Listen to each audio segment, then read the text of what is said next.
Tonight, folks, our guests are Debra and Tony. Is Tony joining us, or is it just you, Debra? He is. Okay. I gave that other number. I don't know. Was he going to be able to call? I gave it to Joe. Okay. He'll get it. Yeah, he'll bring him on board.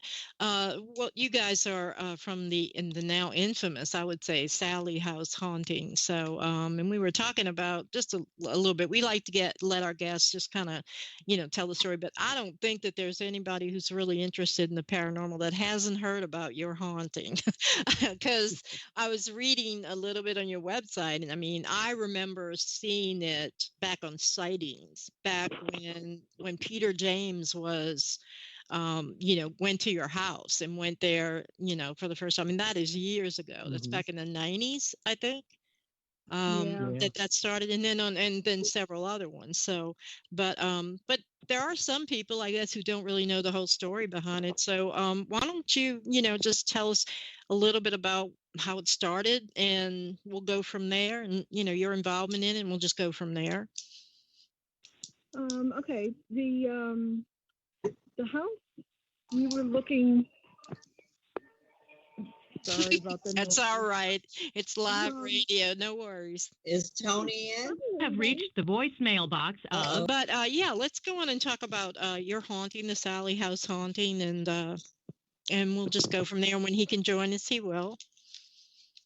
Okay, so the house was pretty well ideal for what we were needing. We had realized that we were pregnant, and it was next door to his brother's house. So the landlord, the owner that had it, had just finished it, hadn't put it up for rent yet, and we just kind of happened to fall into it. And it was big enough for us to grow a family. We had 3 bedrooms, a huge kitchen, which we were really loving, and a huge yard. It was perfect. Hello. Hey, Tony. Hey, Tony. Hi, I'm finally here. That's good. This is Alyne, and you hear Bernadine in the background, and Debra was it's just all right. All right, yeah. Debra was just starting to tell us a little bit about the background. Debra, the house is in Atchison, Kansas, or the house is in Atchison, Kansas, which is on just the west side of the Missouri River. And so you guys. So you guys were looking for a place. Oh, okay. I don't want to talk over you. That's important. It's a block from the river. That's probably one of the reasons why it's haunted so much. But the river lies on a limestone bed, which holds a lot of energy, which can create a lot of problems in your haunted houses and stuff with spirits and stuff. Gives them a lot of energy to work with, residual energy. So you guys were looking for a place for it's a bigger place because you were pregnant and expecting to enlarge the family. So you guys moved into this house next door to Tony's brother. Yeah. And it wasn't like Go ahead, Deb. I was going to say it wasn't but a month before we started finding little things moved. I mean, of course, you've got boxes everywhere, but I'm kind of like an anal sort. I'll know where things are and where they're supposed to be and where I left them and such. And when there's only 2 people in your house, when they're not in the position. So we started noticing little things like that. And when I moved into a house, and really quick and putting everything up and getting settled as quickly as possible. So within a couple of weeks, we had pictures up and everything else, and we would find the microwave would go off on itself. A lot of the electrical appliances in the kitchen were going off by itself. The digital alarm on the stove and such, and a lot of other noises. The baby bottles would end up clanking over, and there were things we couldn't explain. But your first inclination is not to say, "Oh, I have ghosts." Although nowadays more people are prone to jump to that conclusion right away. Back then, we tried to logically process everything and rule things out. So we really didn't give a whole lot of credibility to anything being paranormal, supernatural activity being in the house. Well, did you have any kind of what was your first impression? Like when you first looked at it before you guys moved in? because I've had houses like, you know, you can just kind of feel it is something there, you know, or maybe because you guys didn't really, you know, spend a lot of time dwelling on that, you know, that kind of thought. How did you feel when you first saw it? I think we were in such a big hurry to move in that at first we really, you know, it was just so rush that we didn't give it much thought. It was a nice location because my brother lived next door. And the landlord had been painted and recarpeted. I mean, it was pretty pristine. So it looked really nice. It felt nice, you know, and it had a potential future with us. Until you began to notice some strange stuff, huh? Yeah, things just started getting a little, you know, we had a lot, like Deb said, a lot of the electrical stuff. Things would go off and on. The TV would turn off and on like 5 or 6 times, you know, before you went to bed. You'd go up the steps and it'd come back on, and you'd have to come back down, turn it off. So things that you try to rationalize. And we would have the landlord check. We had him check into electricity. We thought maybe we had a short somewhere because it was happening so often. And then it kind of grew from that. I can remember one of the first things we thought was strange was going up to the nursery, and our dog, we had a Samoyed dog, which is a big white, very fluffy, curly tail, very friendly, just loved every kind of little animal, even would play with hamsters and stuff, couldn't hurt a fly. And the dog would stand at the threshold of the nursery and just growl. And it was very uncharacteristic of her. So that was probably our first, you know, kind of like head tilt. You know, there's something wrong here. And what about as you got, you know, as your pregnancy advanced? Did it accelerate a little bit, or did it really kind of kick in? Because sometimes, you know, it's like you have a new baby, you've got all that hormonal stuff going on, and it kind of attracts, you know, right, it attracts the energy. The energies and stuff like that. I can't say that I noticed a ramp up of activity. Not that, you know, in hindsight, we weren't looking for paranormal activity, but even in my notes, because I did keep a journal for quite a while, especially after the main incident of the house where we call it the bear incident. You know, everything was journaled after that so that we could keep a running record. The bear incident was real significant because that was the turning point where we realized it was something not of this earth, you know, that we were dealing with. Yeah, that was the point when we couldn't rationalize anything. So and was that when you found all of the stuffed animals like in a circle on the floor, or in the nursery? Yeah. See, I'm remembering things. It's so well documented. I've seen you guys a lot, but yeah, that would kind of creep me out. What about you, Bernadine? Yeah, definitely creep me out. Speaking of your dog in the nursery, you know how it would growl at the nursery. I remember watching an episode. I don't remember which show it was on, with Robbie Thomas, and he had bought a dog in, and the dog would go into a certain room. Was that the nursery? That wasn't the nursery. That dog was actually worried about the master walk-in closet. Oh, okay. Yeah, which was odd because when we lived there, I was having really horrible dreams. I didn't use that closet. I had a real bad feeling about it. So I would have dreams of walking in there and seeing a young man being hung by another guy over a rafter, and it just seemed so vivid that it totally freaked me out, and I wouldn't use the closet. So that was kind of odd that the dog picked up on something there too. Definitely. And so it began. You see, hearing it from you guys is great. There's so many versions and stuff, and other people have talked about it. So when you had the baby and you came back in and settled in, did things really begin to kind of go from there? Yeah, we started having like little fires. We had some really strange images show up on the photographs that we were snapping.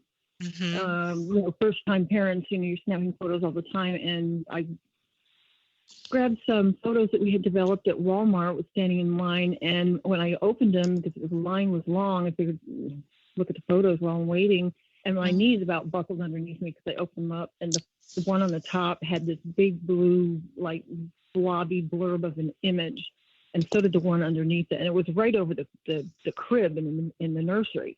Oh. So my heart just sank, and I brought him home to Tony, and Tony, you know, his first thought went to, well, there must have been a problem with the processing. Yeah. Well, yeah. Walmart, you know, you're like, yeah. Was that the old 35 millimeter? Yeah. Well, Exactly. yeah. I mean, was it a 35 millimeter or like a film? Those photographs were 35 millimeter. Those are, yeah, that is good because it must have been on the negative too, right? Mm-hmm. Mm-hmm. Yeah. That was kind of a stipulation. Go ahead. I'm sorry, Tony. I was just to say when sightings had got involved, that was one of my stipulations was that they we'd given them the photos I said, I would really like to have someone with a good background or have these photos investigated because I was so worried about, I didn't want to be one of those people that had these photos that people were thinking were faked and all that. And I wanted them, to show that they weren't. And they sent them off. Who was it, Deb? I can't remember. It had something to do with the FBI. Yeah, he was an expert. And they went through them and they couldn't recreate them. And they came back and said, yeah, they came back and said these weren't fake. We can't recreate these. And so it was then that I said, okay, we can show the photos. Yeah. I think that was way back before cell phones and apps, right? Yeah. Exactly. Yeah. Yeah. And before digital came. That they did. Mm-hmm. There was the Christmas tree photo and the one with the crayon standing up that they also analyzed to see if there was any,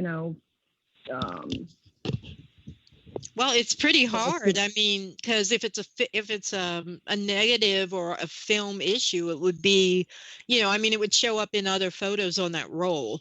It's like something like I've had like where there was a tear that I didn't see loading or double exposure or double exposure. Yeah, because you haven't, you have to advance. But I had a camera that you couldn't take a picture if you hadn't advanced it.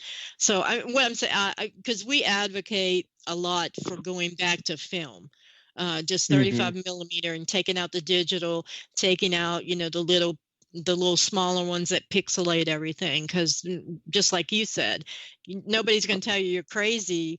You're not, you're seeing things when you've got Kodak and, other experts telling you it's not the film and we can't reproduce it, so, exactly. So that's really good. I mean, in a way, it's good that it's been going on so long, that you've had time to like study that, but go on, Deb. I want to just hear the rest of the story. I have questions, but I'll save them for later. No, that's okay. That's fine. I forgot where I was. We were talking about the nursery, the bears, and the photographs when you were standing in line and you saw them, so you brought them home to Tony. Oh, yeah, and the baby was waking up hours on the hour. I mean, he was warm, he was dry, he was fed, he birth, all that. But since we had brought him home, he had been up all the time. So frequently, I swear, the most tired people on the face of the earth. And my sister came to stay with us. She had just had a baby, probably a year and a half earlier. So, maybe a little bit of her experience would help. So she came, and the baby was fine while she was there. In fact, he stayed downstairs with her. We caught up on some sleep. But there was activity while she was there. And the last night of her stay was when all the bears happened. One of us went up, the light in the nursery, and all the bears were set out. And, we'd put everything back and go back down the stairs, and we'd turn around, the light in the nursery would be back on. This happened several times, and we were keeping an eye on each other to make sure nobody was playing pranks. We were checking closets. We were looking for strings and magnets, and we couldn't rationalize what was happening. So that's when we called one of his brothers, the one that was level-headed, and we thought that, you know, we would get some feedback on something we were obviously missing. Of course, nothing happened when he was there, but he did have his boss was the sister of a psychic that used to live here in town. She just happened to be coming to town in the next week. So we were put in touch with her. And when she did come over, that's kind of when we got a better sense of what was going on. We understood that it was a little female spirit. She was very protective over the baby. And there were things that she confirmed for us that she was doing, playing with my jewelry, playing with the pictures, playing with the baby.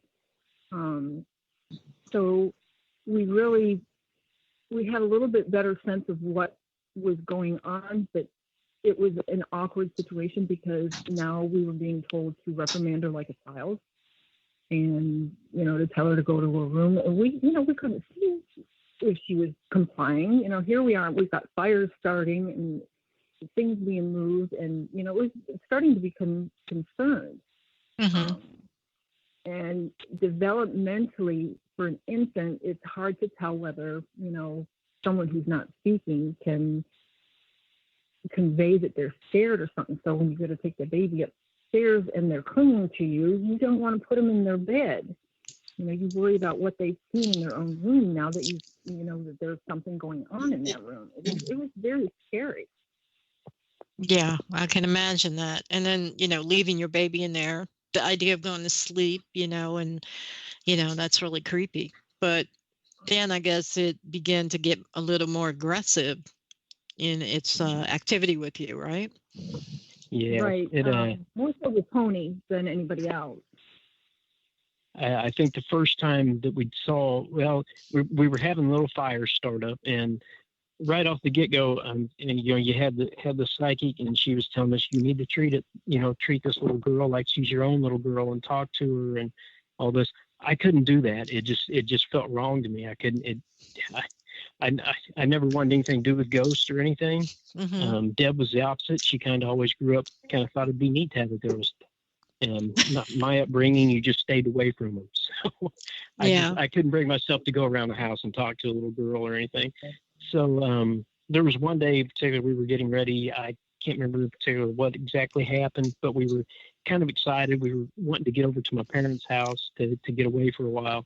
In the process, I was putting the baby in the baby carrier, car carrier.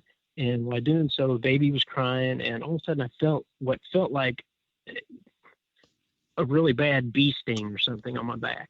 Mm-hmm. And, you know, I kind of let out a little yelp and thought, oh, I've been stung. Didn't think much about it till we got to my parents' house, and it was really burning.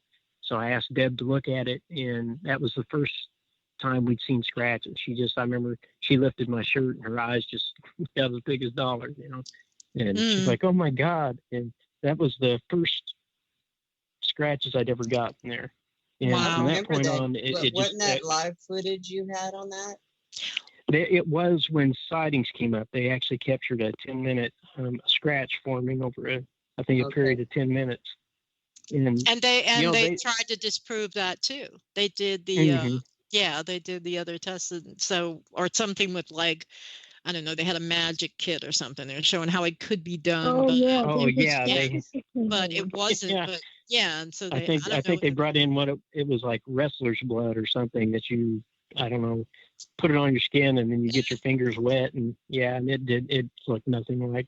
And it probably didn't burn as much either, huh? No, not at all. But it was good that they did that.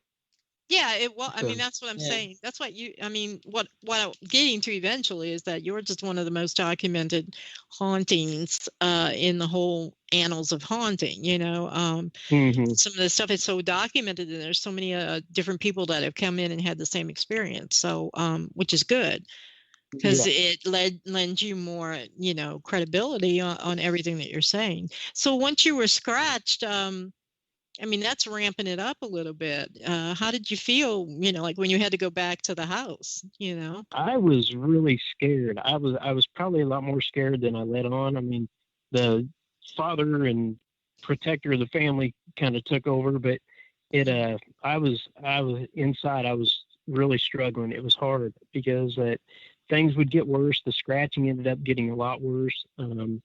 I was, it excelled to the point where I saw an apparition of a little girl. Yeah. And I think by this time sightings had gotten involved, and it seemed like every time they would come up, they would get so much documentation there, and stuff would happen to the crew members. They would be inviting more crew members up. You got to come see this. It's crazy.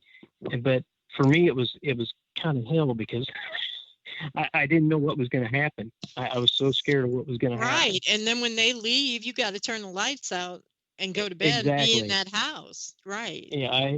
It was kind of like living with a sniper. That's the best way I can put it, because you woke up in the morning and I had no idea what was going to happen. You just kind of prayed you made it through that day. Right. Yeah. Or out of your room. Yeah. Oh, I can imagine that. So, Debra, how were you feeling at this point? I mean, this must have concerned you, huh? Well, this is where it kind of gets a little weird. I am very logical and processing, mathematical. I'm very, what I think they call it, right-brained. I ask a lot of questions, process information and make an assessment. And when Tony was telling me of his experiences, I got to the point where I wasn't asking questions and I was kind of blowing him off. He worked second shift, so I thought he was, he was sleep deprived. He was having these weird dreams. He was hearing noises that I wasn't hearing. He had a sense of things that was totally opposite of what, I was sensing, and not that I'm psychic in any way. But I just didn't have the same sense of things as he was. And so I kind of just shut him off. And that, of course, didn't set him up very well, because now he's all alone. He has no one, not even his wife, to talk to. I did not, for whatever reason, have a compassion for what he was, and I didn't ask more questions about. This haunting. It was almost like she had blinders on. Yeah. Well, and then that's not unusual in a place where spirits are able to affect you physically as well as mentally. Because what I'm hearing is that your detachment was almost involuntary. Involuntary. Like you couldn't empathize with him, but I would say that the biggest, that was due to what was in there, and it's working on you in a different way than it's working on him. Yeah, almost a divide and conquer. Yep, divide us up and get us against each other, and it's kind of won a battle there. So it was definitely doing that.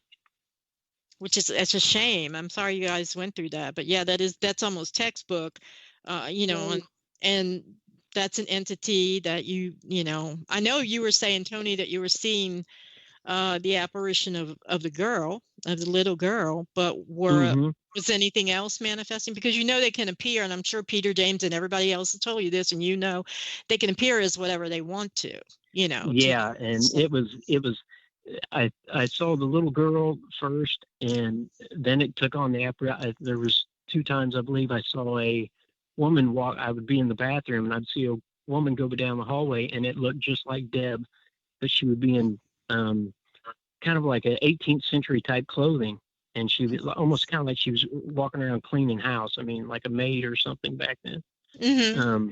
And I would see her, and I would go into the room that she just walked into, and nobody there. I'd go in her bedroom, and there's Deb sitting at her makeup table, undressed and her hair wet and down, putting on makeup. So, looking at you like, what? Yeah, like what's wrong with you? And then after that, it's like it went through stages. Like if this didn't affect me, or it didn't affect me the way it wanted, it came at me in a different way. I started seeing an apparition of a really grouchy looking woman. I've always called her she reminded me of the store owner's wife on Little House on the Prairie. I remember and that. she was, Oh yeah. and she did not. She just looked angry, so angry, and she would actually. That one would get physical because she would come to the side of the bed, and whenever I saw her, I kid you not, the bedroom would turn. It felt like World War III going on in there. I would have dresser drawers opened up and slam. The bed would shake and lift. It just. It had to be the worst feeling I've ever felt in my life. I was so scared.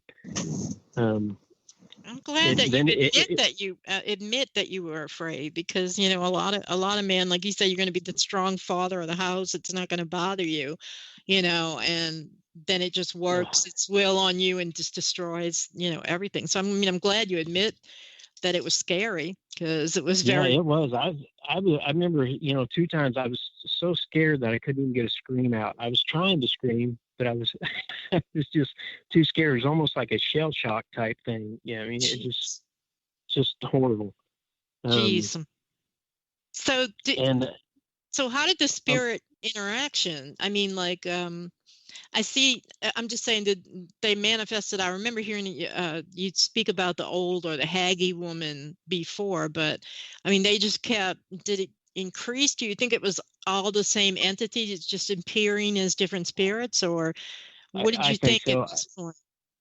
I think it tried, knowing what I know now, and I mean, back then we were clueless about any kind of haunting, and we've learned so much since then. But I think it tried to show itself as a child, just thinking, oh, they'll both take this child in, and that was its way in. Well, I didn't accept that child. It just felt wrong to me. I don't know.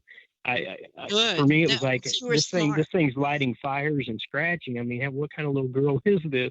And So I scaring your couldn't. child, scaring your own baby. Uh-huh. No, it's a And good thing then you didn't. Mm-hmm. and then I felt like it just took on the appearance of Deb to try to. I don't know. I would accept it then. I'm not sure.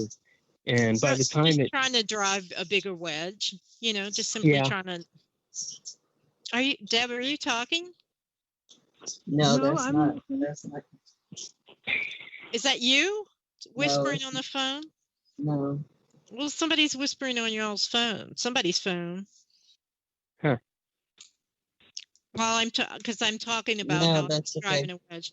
I just noted the time we've had that before, guys. So we go back and we listen and we see. But Mm-hmm.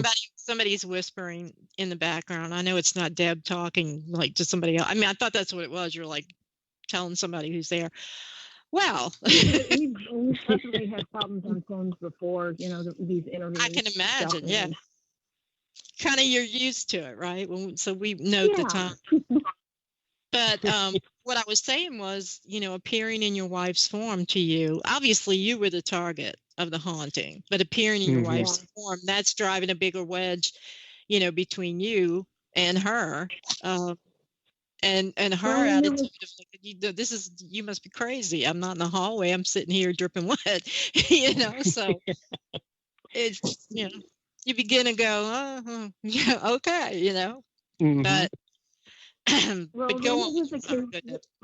There was a time that he was sleeping on the couch. It must have been the weekend because we were both home. I was sitting on one end. We had this long sectional, and he was laying on the length of the sectional, and I was sitting at the end. And all of a sudden, he just kind of sat up, sort of mechanically, and looked right at me and said, "He's mine." And it sounded like Tony, but there was like a voice inflection that was slightly off. Mm-hmm. And I just thought he was, maybe having a dream of, his newborn son, and that he was being protective over his son. Mm-hmm. And right after he said it, he laid right straight back down the same way he sat up. And in hindsight, I question whether that was even him that spoke. Mm-hmm. I really believe that it was something else that is, after everything else that it tried to present to control him to gain its acceptance. I think it tried a partial possession of him, because it was so mechanical, so unlike him, that it should have been a red flag, but I didn't recognize it as such then. I was not myself. I did not question things I should have questioned. Well, but you're a rational person too. So it was playing on that rational, you're not skeptical, you're, concrete, rational mind. That's what it was playing on in you, because it knew you were going to go, there's no, what he's saying can't be explained by, me thinking it's a ghost. So they're kind of like, and all of that is like deliberate, when these spirits start doing that. Because they want to isolate everybody. They want to isolate you and isolate him. And, one person, somebody can be attacked and the other person never even sees anything, never anything happens to them, So and that's pretty much the case in our haunting. Tony got most of the physical and the mental and the stress abuse. And I don't think that I ever really got any. There were a few instances where, I'd cut something out of the corner of my eye or be there when it happened, but most of it happened to Tony. And although I knew there was, a spirit in the house, I was literally sincerely thinking it was that of a little girl, whereas what he was experiencing was definitely not that of a little girl. And it presented so differently to both of us. Oh yeah, absolutely. I mean, and that's well documented in other hauntings too. But eventually, as you said, Peter James and sightings became involved, and then others. Did that change sort of the nature of the haunting? Because sometimes, for lack of a better word, it's like drama queen kicks in, and they don't do anything while anybody's there, and then it's worse. Or, I mean, how did you find being at the center of at that time? Because it was like really still infant legs for this paranormal, this excitement that surrounds paranormal now. How did you guys feel about that? Deb, Tony, whichever of you wants to answer. Well, I know the experiences, the activity didn't. It wasn't subdued by sightings, visits. If anything, it was accentuated by them. Yeah, it amped up. Yeah, we had more scratches, more fires, more cold spots, more. Peter, we could be in a room and Peter would ask a question. I remember one time in the nursery he asked, "What's your favorite toy?" I'm pretty sure that's the question, yeah. And I started getting scratches across my stomach, and they took photos. I can't remember if it spelled Dolly or Daddy. It was hard to tell, but I mean, it was just, for me, it was sheer horror, because all I could think was The Exorcist. I felt like I was going to be the next Exorcist, and because it was actually communicating, and it had attacked Peter once in the master bedroom. He felt somebody smack his face and burn his face, and while he's in there confronting it, I'm in the hallway, and at this point I'm so sick of being the one that was scratched on TV. I was trying to hide it. I didn't want to tell the sightings crew, but it got to hurt. My back started hurting so bad I was pacing, and Peter noticed it. Yeah. He's like, "What's going on?" And that's when I got the MC scratched across my back. One thing they didn't show, because they didn't catch it on film, was we were headed back into the nursery, and I had the sound man behind me with the boom microphone. He was behind me with the microphone over, and we're walking in there, and all of a sudden he just lunged at me. He said, "You're on fire, you're on fire." And the back of my shirt just burst into flames, and luckily he got it out. But it was just, yeah, I mean, I would say at that point, me talking about it. I would say that it's real at that point, because nobody's gonna self-immolate just for TV or anything, Yeah. At least that one, that's the worst way to go. My God, that's like class A+ poltergeist type activity. I mean, it really took out after you. Gosh, that's terrible. Right? And the only reason I can think is, people have asked me through the years, well, why did it mess with you? And honestly, for longest, I had no idea, because I've never been into any paranormal, any witchcraft, anything like that. I was, pretty much raised Irish Catholic. Went to Catholic grade school, Catholic high school. Didn't want nothing to do with it. But I was a very insecure person, And Deb was not. Deb has always been sure of herself, and just I think it literally picked the weaker of the two, and it knew it could pretty much trick me into anything. I mean, I was an easy target, so I think that's the only reason it went for me. And the fear was feeding it. But the impression I got over watching it over the years was that it was actually kind of sweet on you. that you know, this is why it's good to have you here, because I've heard so many conclusions of people, you know, that it was a jealous ghost. It was a female, and it was jealous of Deb, and it wanted you, and so it attacked you. I mean, that doesn't make sense, but it was showing you its attention. I mean, and I can tell you where that came from. Hang on a second, I think I've turned my mic down. Can you hear me? Yeah. I'm sorry, I turned my mic down a little bit. And the fear it was just feeding off of, you know, you were just giving it more and more what it needs. Oh, yeah, it was. Yeah, I had lost like 14 pounds in a month. Wow. I just couldn't eat. I couldn't sleep. I was just too nervous because when I'd lay down to sleep, I would hear everything from scratching in the wall behind me to voices. I would hear so many voices. It would sound like 7 or 8 people trying to whisper at one time. When I could never make it out. So it was just crazy. The part where, you know, about the jealousy and all that, it actually, I can't remember what the exact term is for it. It's like before possession. Obsession, oppression. I started getting really oppressed. Yeah. And I started having really horrible dreams. And thoughts about hurting Deb. And I recall several times it'd be if she walked past me in the house, all I could think was I just wanted to reach out and choke her or hurt her. And it was getting more and more common, and just really, it was almost, it literally felt like it was someone that was going to hated her that wanted to use me as an instrument. And well, then she'd be gone, you know? Yeah. Then, you know, that was its way of you know, acting out against her, get you to do it because it wanted you. So that meanwhile, your child is growing and getting bigger, and right?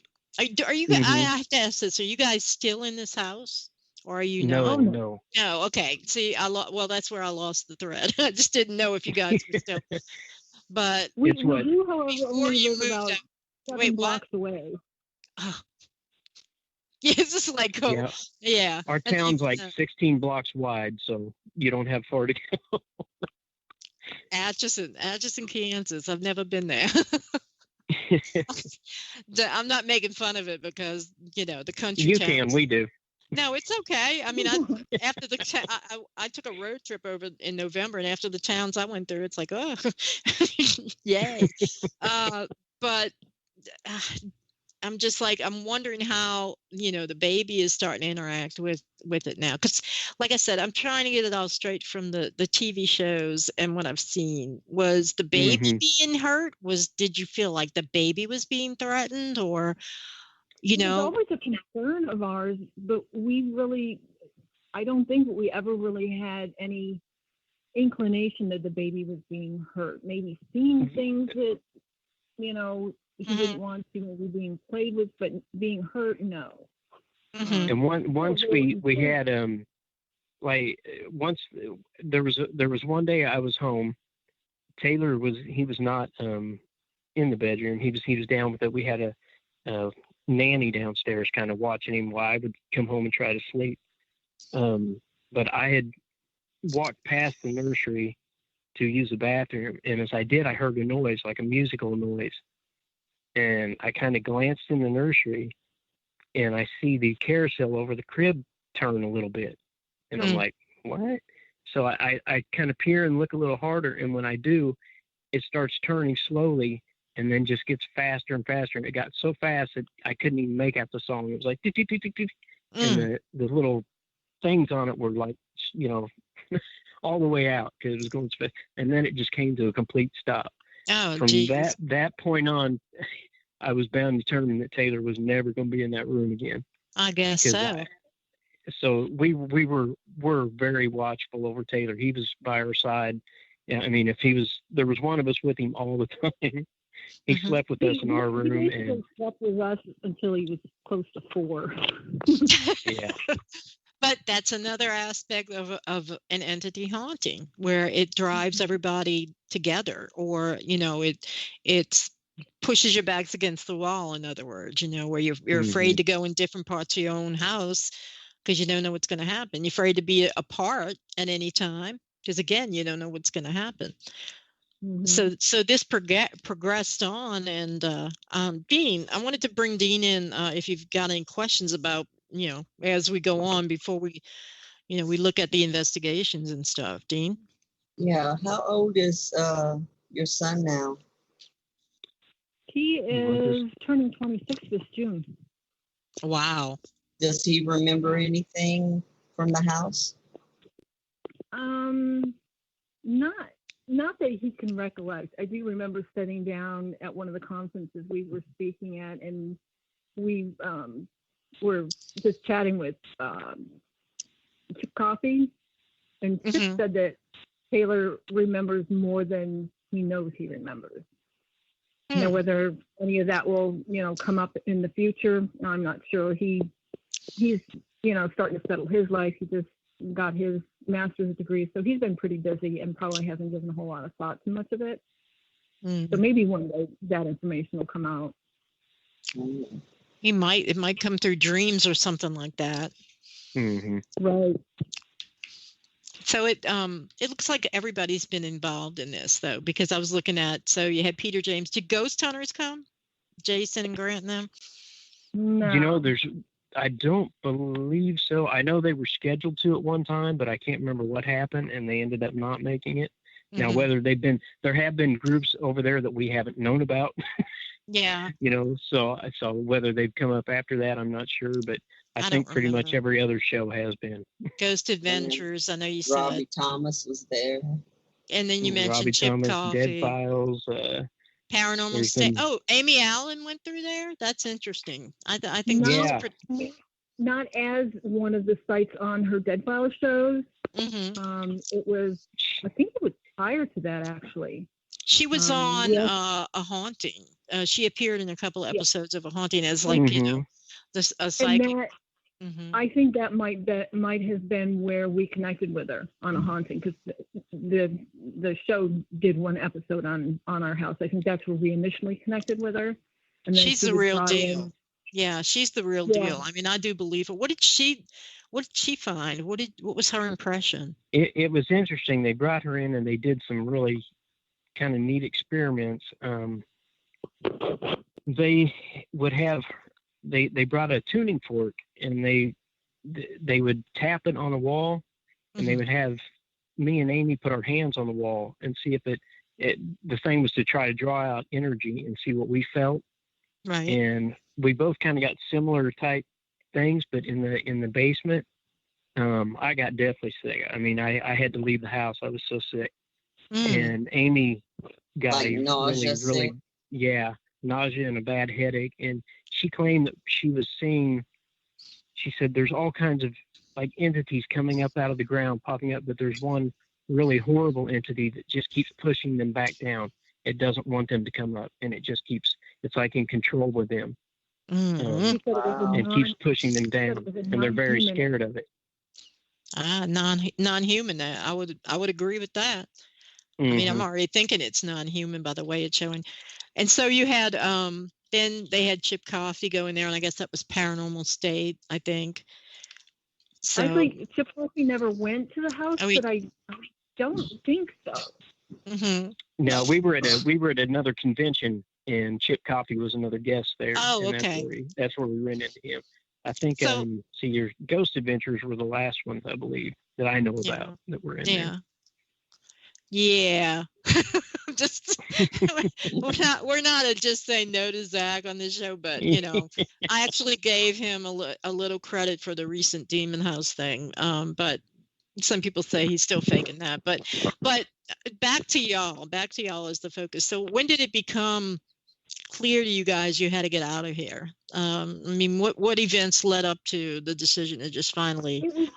It was really strange. Tony had been telling me, for probably a good month. And prior to that, his mom and him, we've got to get you guys out of this house, and I wasn't up for it. But for a couple weeks before that, Tony had been telling me, I really, really feeling bad about this. I really feel somebody's going to get hurt, and it's going to be you. And I was having horrible dreams of hurting Deb.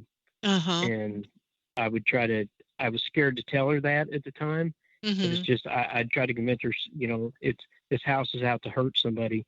And honestly, I would tell her, honestly, it feels like it's going to be you.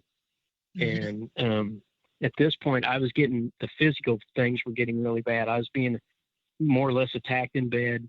There was one day I'd come out of the bedroom and it felt like something just nailed me from behind, that threw me into the railing of the stairs and knocked out, several rungs of the stairs.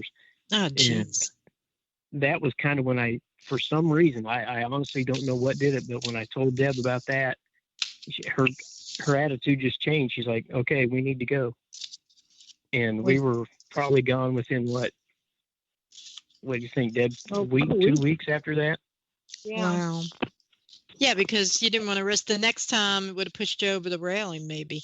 Well, I think that scare of real physical, harm must have been what got through. I mean, it wasn't scratches that got through to me, but the physicality of him bouncing down the stairs, that apparently bothered me enough.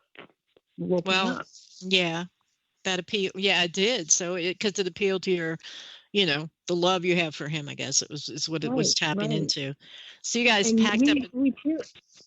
I was going to say, we really believe that it was our love for each other and our relationship with God that got us through, because God was the only thing that Tony had on his side at the time. It certainly wasn't me or anybody else. That was all I knew to do, was to try to pray, and I think that's what helped.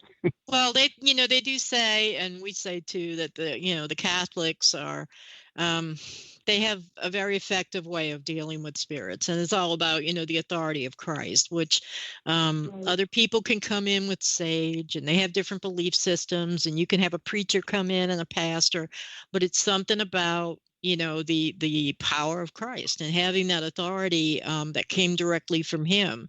Basically when it's time for an exorcism, they call a priest. They may have seen a bunch of other people, a swami and a pastor and a Wiccan, but they're going to have to call the priest to get the thing out of there. So, and did you guys ever have the house blessed or anything like that? It was actually, I'm sorry, Deb, go ahead. No, I was just going to say, there were deliverances in there and bindings in there and blessings in there, and the priest that Tony had actually found an open ear with. He sat quite regularly with him. He was due to come to the house, and about a week before he was due to come, he had a heart attack and died. Oh, okay. And it was just like a week after that we moved out. Smart move, because it was apparently getting very powerful. It was getting defensive and powerful. Yeah. So when you guys moved and you moved out, did it continue? Because sometimes they just go with you to your next location. They just kind of follow. We didn't think so for the longest time, but it didn't take but a couple months for it to rear its head again.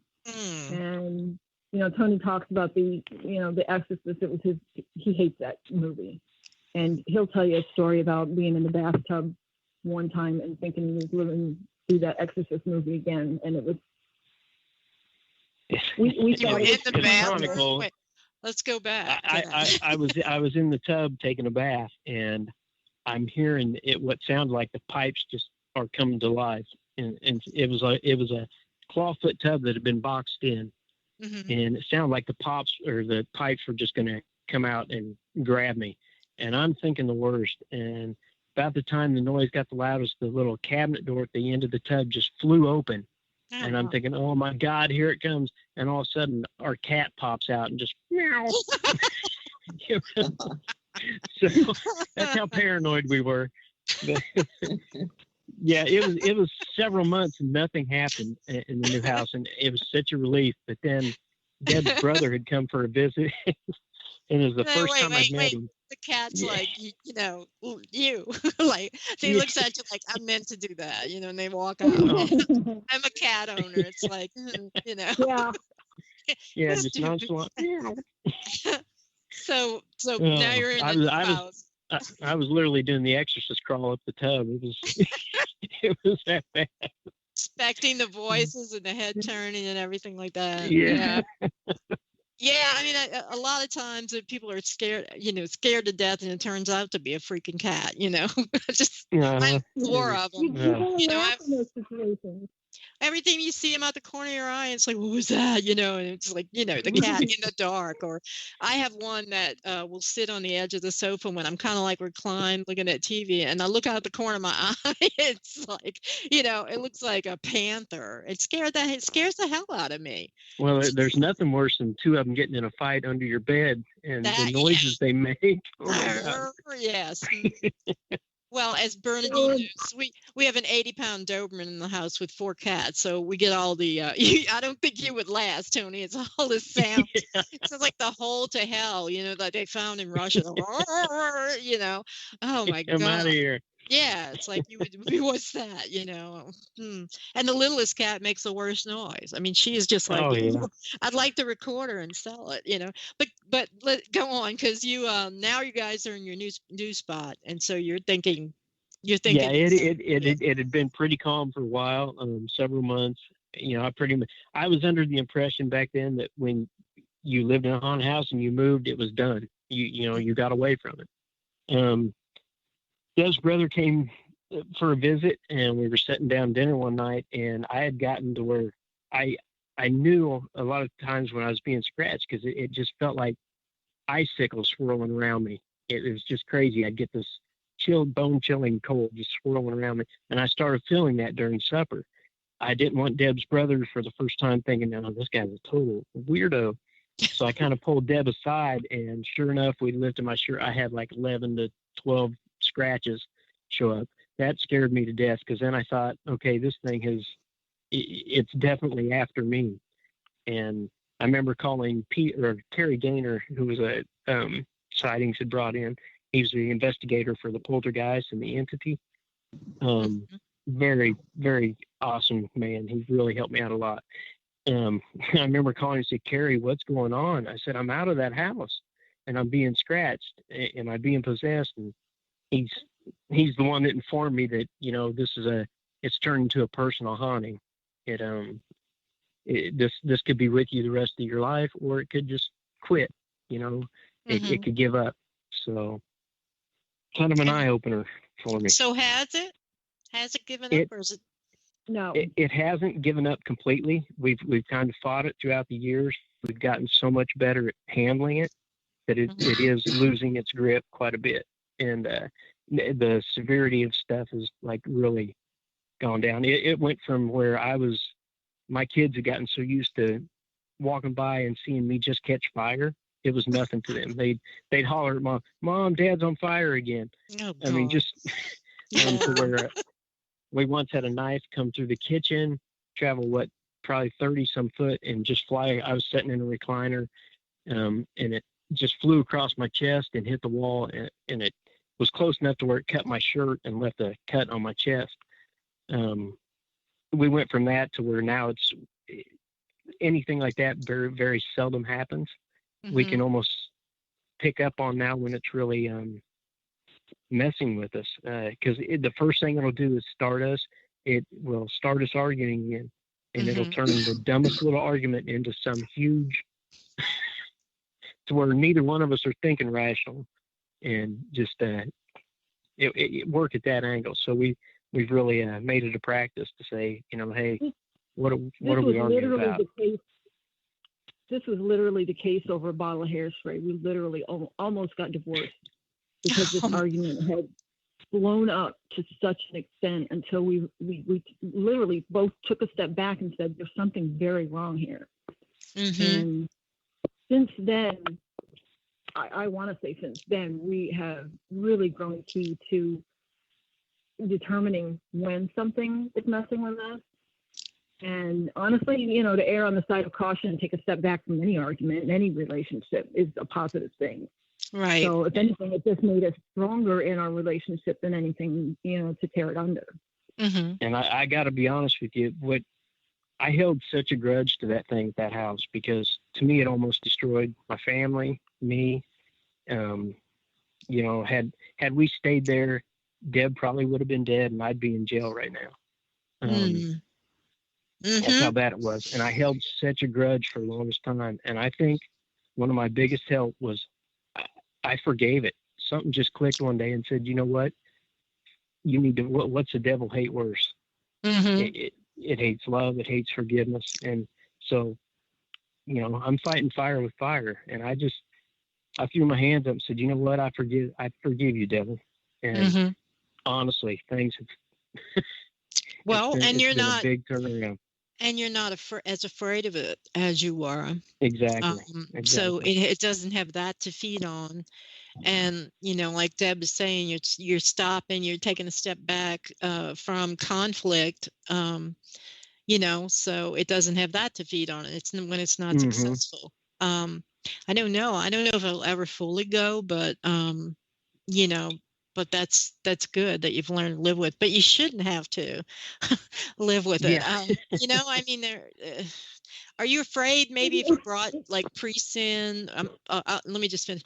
If you brought like the priest or something in and you actually did some sort of a, like an exorcism type thing, not a deliverance. And I've had a few of those type things. I've had we throughout the years now we've met several individuals that are, well known at doing stuff like that, and we've both had several blessings done, and that has helped. That's a good thing. Is now that we're back when we came out, it was the paranormal was nothing you really talked about. It was still new and just something you kept hid, and that's a good thing about it. Now it's kind of a double-edged sword, but now there's so much of it out there that you don't feel as weird talking about it or finding help, and right.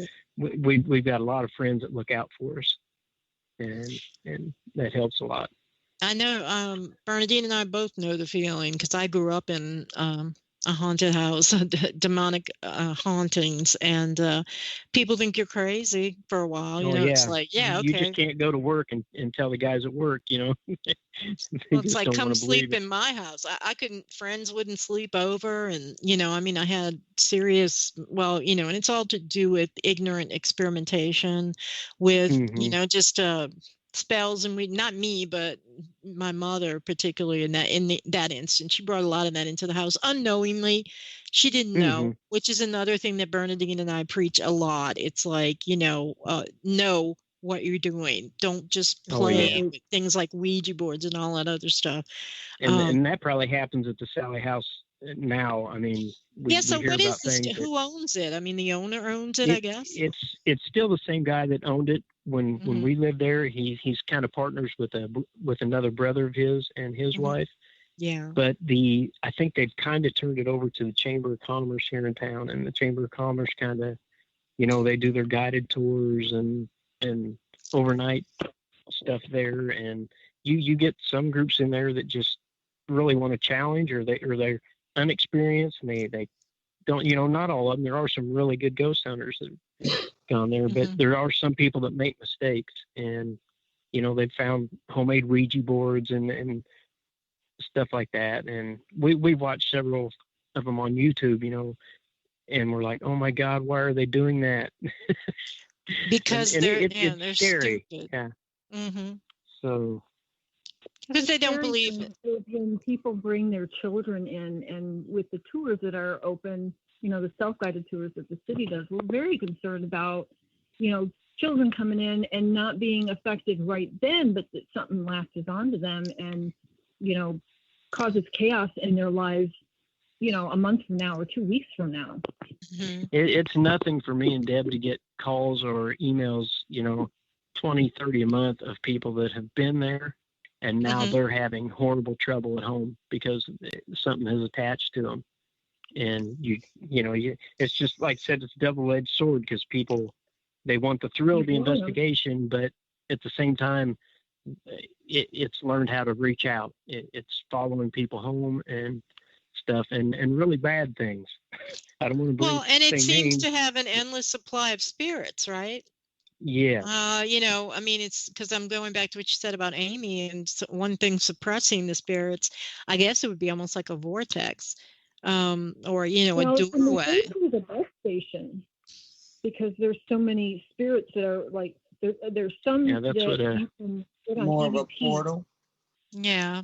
Both her and Peter James both referred to it as that. It was a bus station. There were a couple portals there, and they said they're seeing things coming and going all the time. So. And so you weren't going to say names about who? Just we know several people that have been harmed by the house, and I didn't want to say their names because they may not want, but there's been some really bad things happen to some people that have gone there, and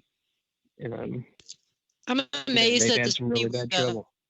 So the city just doesn't believe it, or I mean, it comes. I think it comes down to it's a profit. They can, yeah. To them, they're not. A lot of your people, they're just in charge of it, so they're not in and out of there. They have had some good people. Denise Pridemore was an excellent. Her and her husband were really great at running it. We're very careful. Very factual about what they shared with the public, and didn't create or accentuate some of the hearsay that's out there. I think it's just like any other bad place. It has a reputation that with the way the paranormal has become popular now, they become tourist attractions, and the city latches onto that. Yep. Yeah, I'm in New Orleans. I know, I'm from New Orleans, so I got a whole area that's like the whole city is like that. But but still, I mean, most of the serious things like investigators or investigations. I mean, they do if they go into a really haunted thing, they kind of like warn you not to bring kids along. And the tours, like the tours themselves, are pretty adult, so they usually discourage the kids. But that's playing with fire up there, I guess money. Dean, so I know you got some questions and you want to come in. I don't want to keep you out there. Come on in, Dean. Yeah. I know you remember, Alyne, we had one case. I'm not going to say any names, but remember when we had a case here and that demon spirit said he's mine? Yeah. Well, when Debra said that, that's what clicked in my mind was that case that we had, because that was a demonic haunting. Yeah, and it didn't only tell you that. It told Ron, our psychic, went out in an attempt to help. They're staking their claim. Yeah. And then I think it was Tony that whenever, the experiences you had in the house and the thoughts you had, the dreams you had of harming Debra, I'm sure you realize sometimes, I tell people, that have those thoughts, that sometimes your thoughts are not your own. And you need to, know the difference between your thoughts and what's not your thoughts. Because you probably would have never, ma'am. That's not always easy, yeah. Right. But now you could understand, Tony, that some people that have harmed others, and they may have been in a haunted house, maybe you could understand on their part why they would think it was their thoughts, but it really wasn't. Exactly. I used to watch the Amityville horror thing, and the murders he committed in that house, and even the Villisca murder house. It's such a tiny house. How are that many people murdered in that way in a house without anybody, basically Right. waking up. And after my experiences in the bedroom there, to me, it was so loud. It literally sounded like, it felt like bombs going off. It was just, I couldn't believe that Deb, who was in the next room, couldn't hear it. I Yeah. remember being so mad because I was on my knees bawling. I couldn't even get the door open. I was so scared. And she finally heard a little muffle of a scream. To me, it sounded like World War III going on in there. So these things they can manipulate noise. They can, they can keep It's like this they can person create from hearing. sound barriers. Yeah, it's because they're working only with one person. I've had that happen. I don't know how many times. And I mean, it's weird, but once they get that, because they're on a mental level with you, when they get to that point where they're able to oppress you that way, they're on that mental level. And so it's really just communicating with your mind. It's not a physical manifestation. It's unless it's happening just to you, right, physically, but you're hearing on your mental level, and you're just like you're saying, how can anybody not hear this? You didn't hear this, you didn't just hear that. Well, it's a hallmark of these kind of hauntings, that and people can die that way. People can, there are people that have been driven to suicide, driven obviously to kill, or just have been driven mad and then, just give up and die because it's in your head, but it's not in the way that you're insane. It's just reaching you on that level. And when it has to, it does its physical stuff when it's able to. When you're at very low ebb or your fear is really high, then it can influence the environment around you. And that's what a lot of people don't understand hauntings like that, that they get this idea that it's going to happen to everybody in the house. Well, here's Deb, and she's like, I don't know what you're talking about. Or, she's like she would seem like she's in a bubble in that film, but really you're the one in the bubble experiencing the haunting. Yeah. Right. And her not feeling it just made me feel even more crazy and insecure, and it just everything just worked to bring you down. You're losing weight. It's getting you as weak as it can. Yeah. And try to explain that to a physician. Exactly. Then they give you medicine.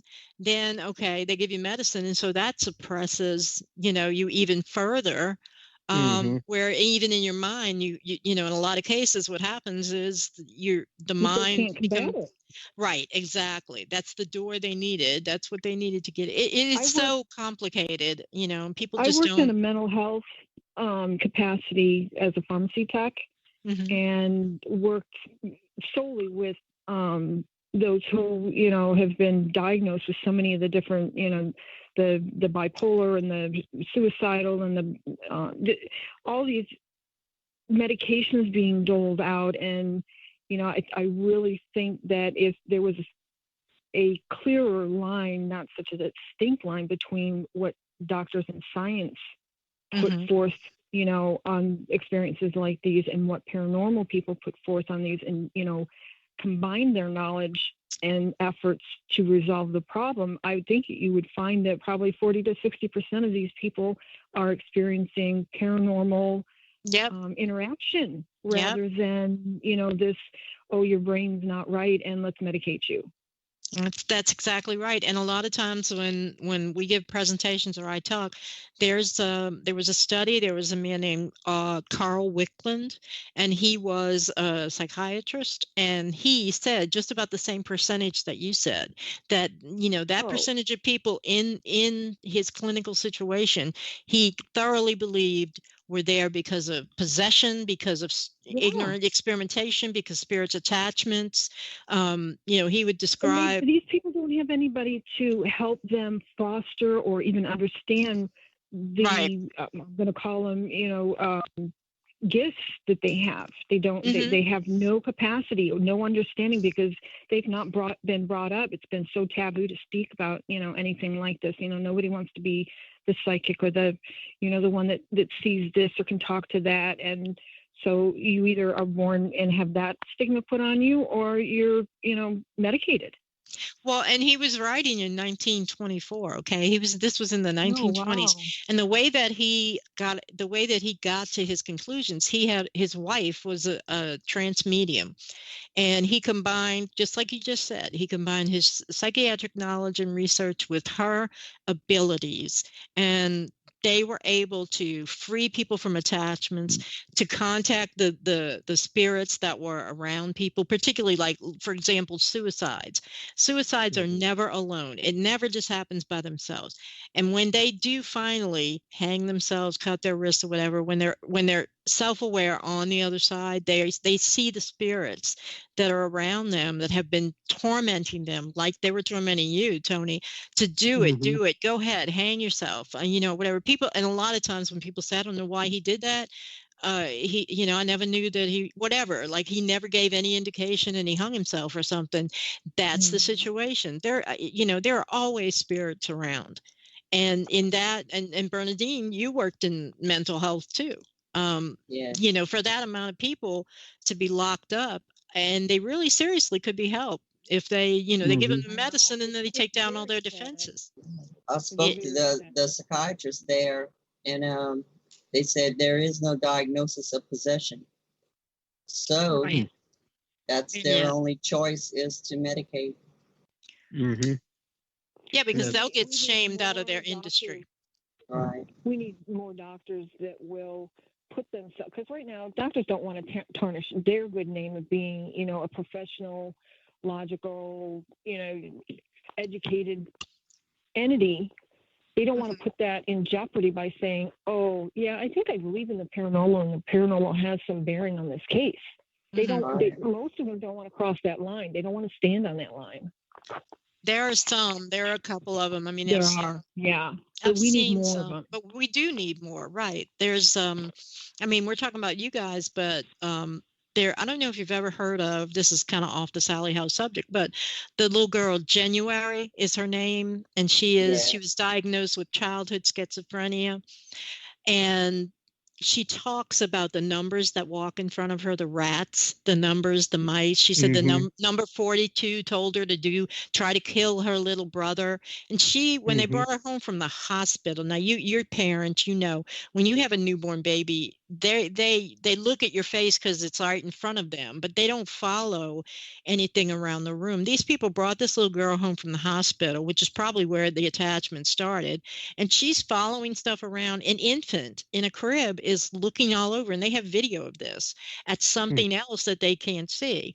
So, and then it begins she has imaginary friends, and, oh, she's making it up. They're making all the rationalizations. But what's really happening to this child is that she's attached, and there's more and more and more spirits, and until she's trying to kill her brother with a pencil by sticking a pencil in his ear.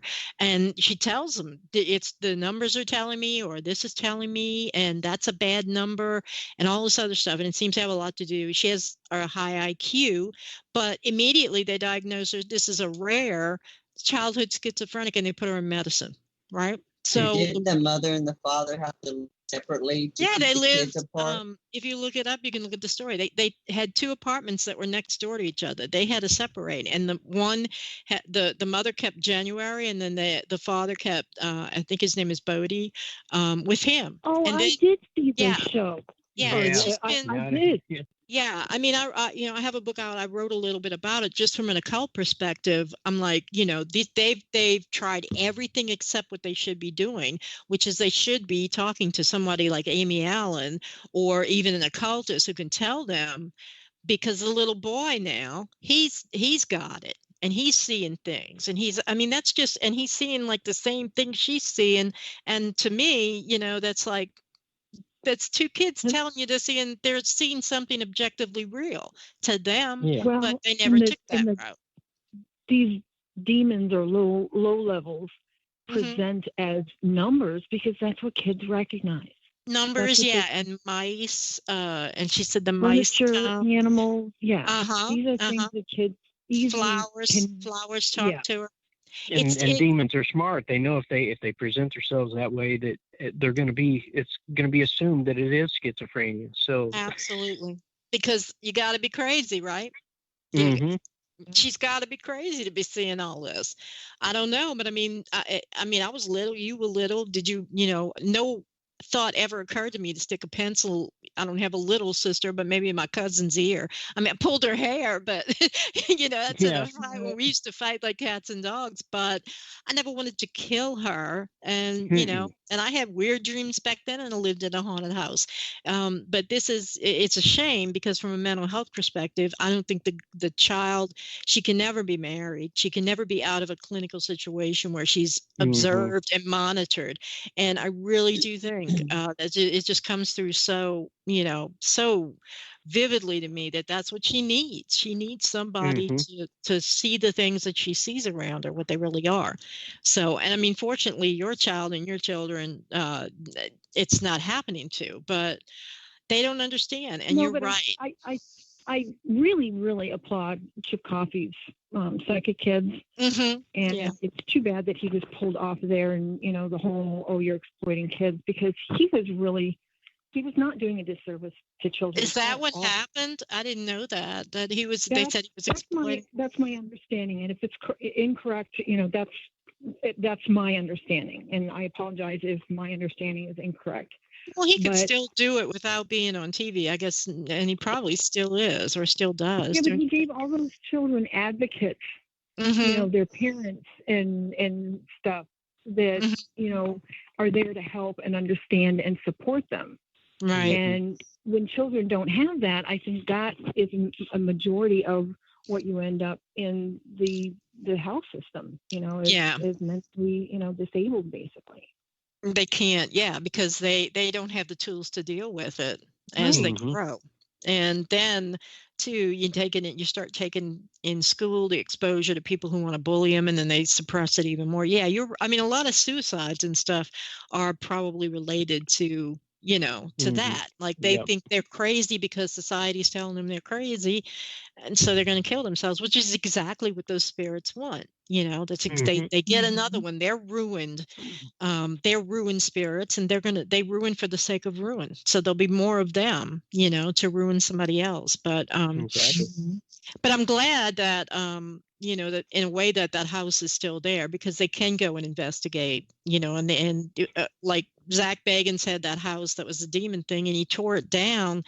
And, everybody, across the board, everybody's like, that was a big mistake, because if it was real, they could have gone in and studied it, because we haven't gotten to the point where we can actually formally study, it's just something Dean and I advocate too. It's like, where do we take this now?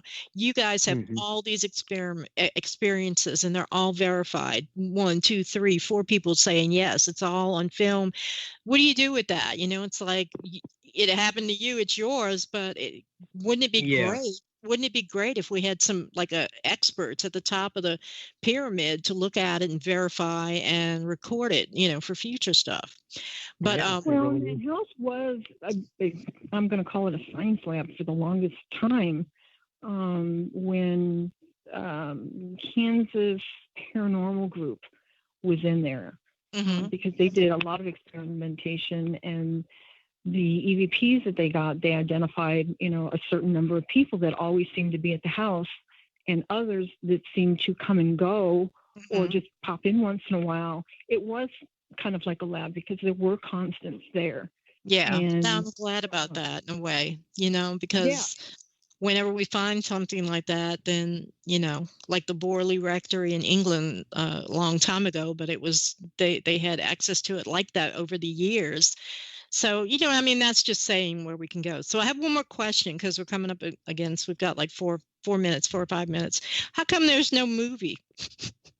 Oh, there is. There's no, like a big screen movie, because this would be, why is James Wan not making a movie out of this? Paramount. We've had some that are kind of it's kind of being a thought of right now. Deb, part of it, I think, just Deb and I were never. It just, I don't know. We're little small town country people, and we just never thought that it's just nothing we wanted to make money off of. Because immediately people are saying, "Look, you're making money. That can't be true." No. But this really should be made into a film. Honestly, and maybe what was it? Was it well, you had the one movie that was made a long time ago. Mm-hmm. Um, But things are so much Haunting in the better. Heartland, I think it was. Yeah. But other than that, yeah, I a little surprised myself. Well, I But mean, we you should I shop mean, it around. You should shop it around to, like, now that Netflix is making movies, they have all these independent productions like YouTube. And I mean, I would love to see, you know why I'm saying it, other than I would love to see, I think that would be a cool movie. Come out in the summer rush or something like that. That would be cool to see. But you guys deserve something from this. I mean, you've learned lessons, and I know you're closer than ever and all, but you do deserve compensation for that. That can be a legacy for your children, because it is the probably among the most verified hauntings that has, over the years, nobody's disproved it. Nobody's, proved you guys liars, but you're telling the truth. So, I mean, geez. Yeah, it's funny. Every time somebody goes in there and gets scratched, we're like, yes. You need more proof. like an entertainment lawyer or an agent or somebody to shop it around. Seriously. I mean, because I would go see it. We've just never been into the paranormal to capitalize on it for monetary gain. We've never, people think we do. Literally, I mean,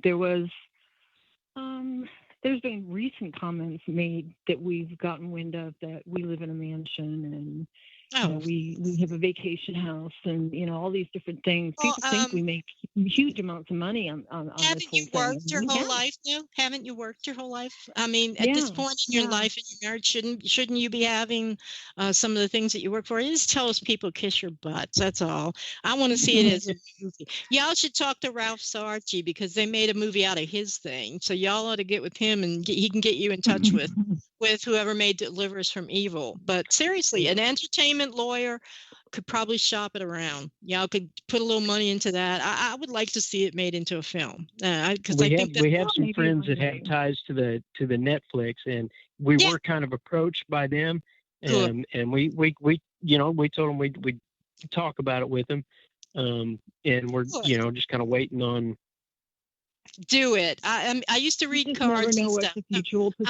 I'm telling y'all, I used to do cards and all this other kind of stuff. I have a really good feeling. You get the story out there.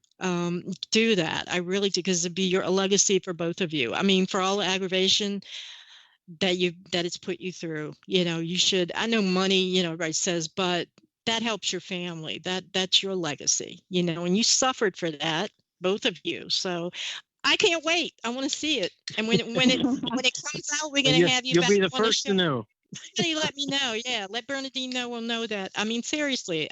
So take that little bit of inspiration that I just had. I want to see the movie on Netflix. That's going to be so good. I really do, because I've always felt like so much sympathy for you two guys. I'm like, look at this poor guy. Look at this, and the babies, and So that's why it's one of the most documented things I've followed over the years. So, but I hope you will come back, even if you guys don't have a movie. Oh, sure. So we can reschedule always. I mean, just to talk even about just the paranormal in general and other experiences that you might have had. Yeah, that's always interesting, because sharing is the only way we're moving forward in this absolutely field. Well, if you need any input from either one of us, I mean, we do that as well. If you need some help with something that comes up, let me know. I get people in touch with the right people and stuff like that. But because we work external cases all the time. I mean, we do investigate. We belong to Paranormal Task Force out of St. Louis. Greg Myers, Greg and them. Yeah, I know. Yeah. Mm-hmm. Greg and Keith was on it, and Steven, he's Lichance, he's somewhere else, but yeah, I remember them. Yeah, that's good. Just let me know. I mean, seriously, I think that would be great. That's your next step. So Netflix will call you. Well, you guys have a great weekend. I'm not watching the Super Bowl. I don't know if you guys are. I'm a Saints fan, so I'm boycotting. Nadine, you're not watching the Super Bowl, huh? I'm burned out on the Patriots. Nope, I'm watching something else. So they robbed us. So I don't want to get into football now. But anyway, you guys have been great. So I appreciate you being on, and Well, thanks for the opportunity as well. yeah, Yeah, we and appreciate you having us on.